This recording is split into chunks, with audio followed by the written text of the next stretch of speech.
Hey, welcome to Dot. My name is Amanda. Tonight I'm making macaroni and cheese on the stove as a side dish for some roasted turkey breast that I made that I uploaded for the previous video. So if I look exactly the same as my last video, it's because I'm making both these dishes tonight, but I figured that some people will only want to see the mac and cheese and maybe not the roast turkey breast. I have a video up, mac and cheese in the Instapot. It is my go-to favorite way to make mac and cheese, but not everyone has an Instapot, and it is so easy to make it stovetop. To start your stovetop mac and cheese, you're gonna need two pots. One that's a little bit larger to boil your noodles in, and a smaller one to make the sauce. I gotta say, this will be interesting because I've been relying on my Instapot to make mac and cheese for like the last 3 years. So let's see how well my memory serves me to do it up the old-fashioned way on the stove. So we're gonna take about equal parts butter and flour to start our roux, to make the base of our sauce. So I've got 1/4 cup of flour here, and I'm just kind of estimating 1/4 cup of butter, and we want to get that melted. It doesn't have to be exact. A lot of this is by tasting and by feeling, because that's how I cook. I don't do with recipes. So I'm just giving this a chance to get melted down, and then we will add our flour. Okay, so our butter is melted, and I'm going to sprinkle in the flour and then quickly start whisking it.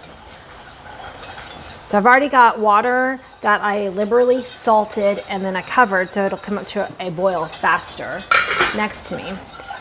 And we don't want our butter to brown. We're not trying to develop a chocolate roux or anything like that. We're just getting it started. Go ahead and lower the heat because I want to add some Grey Poupon, or whatever stone ground mustard you have. Good tablespoon will do. I'm going to add some salt and some pepper.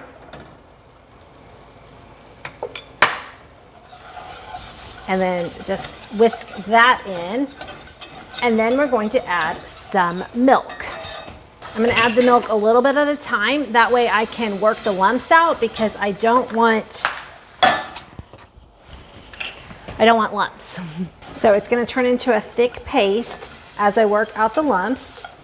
And then that's how I know to add more milk.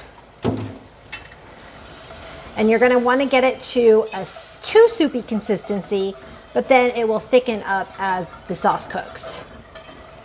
So it'll be too thick and lumpy. Then you add more milk to get it too loose and creamy. And then as it comes to a boil, it'll thicken up. So those are the stages we want to get our sauce to.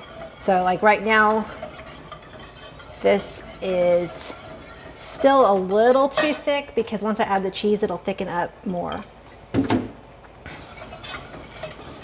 All right, so now it's nice and loose, but it's gonna thicken as it cooks and as we add cheese. And we can always add more milk to thin it out some more too as we go. Okay. So normally, a lot of times I'll just use pre-shredded cheese, but I had this block left over from some previous dish and I want to use it up. So this is mozzarella. I like to mix up some cheeses. A lot of times I'll use a sharp cheddar. That gives you that typical bright orange color that Americans are so used to with their mac and cheese. Today I'm actually making a white mac and cheese. I hope that photographs well for the thumbnail. But I'm sticking with mozzarella and Italian blend cheeses. So we're just doing a white mac today. But whatever cheese, that'll affect your final color. So again, I cook by taste. So I'm grating in a bunch of this, and then we're going to whisk it. I want to turn this down on low because I don't want it to burn. And see, now it's already starting to get nice and cheesy. I'm gonna add a little bit of this Italian blend that has provolone and Parmesan. And I might have to add some more milk.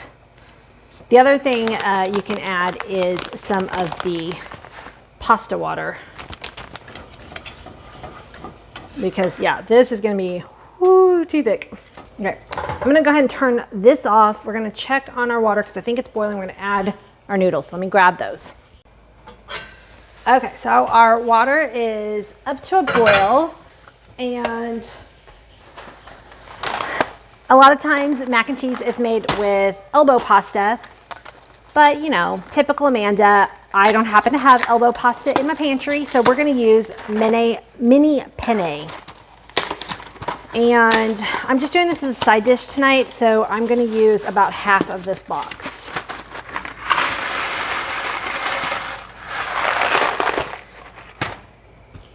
And you immediately wanna stir it so that it doesn't stick to the bottom, and cook it to your box's directions. These mini penne say 9 minutes.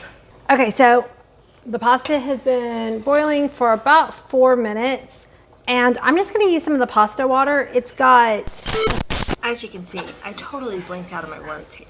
But what I was trying to say is the pasta water has starches in it that will bring the pasta and the sauce into a happy marriage. Okay, I'm just gonna use some of the pasta water. It will help thin out my cheese sauce. You could also just add more milk. And we'll get this to a nice, creamy, oh my gosh, look at this. It's still a little on the thick side. I'm gonna add one more spoonful. You want it to like be cheesy like that, but not like so thick that you can't stir it, right? All right, let's give it a taste.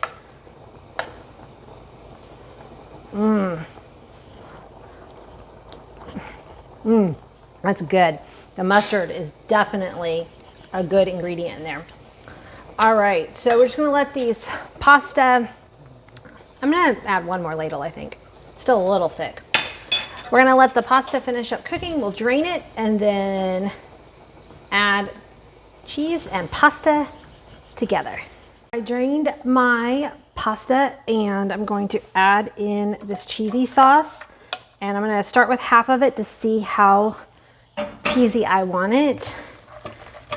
It'll kind of, as the noodles take up the sauce, it'll thicken up. I'm gonna keep on adding